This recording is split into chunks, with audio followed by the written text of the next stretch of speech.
छत्रपती शिवाजी महाराजांच्या जयंतीनिमित्त खोपोली शहरात दरवर्षी मोठा उत्साह साजरा केला जातो। रात्री 12 वाजता शहरातील छत्रपती शिवाजी महाराज चौकात असणाऱ्या छत्रपतींच्या अश्वारूढ पुतळ्यासमोर मोठा जन्मोत्सव होतो। यावर्षीही हजारो शिवप्रेमी खोपोलीकर छत्रपती शिवाजी महाराज चौकात रात्री 12 वाजता राजांना वंदन करायला जमले होते। खोपोली नगर परिषदेचे मुख्याधिकारी डॉक्टर पंकज पाटील, पोलीस निरीक्षक शीतल राऊत यांच्यासह मान्यवरांनी छत्रपतींची आरती केली।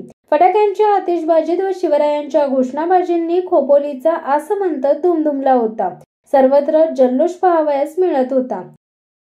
शिवसत्ता टाइम्ससाठी अर्जुन कदम, चौक। दे धडक बेधडक वृत्त देणाऱ्या आपल्या शिवसत्ता टाइम्स न्यूज चॅनलला लाल बटन दाबून सबस्क्राईब करा आणि बेल आयकॉनला क्लिक करायला विसरू नका।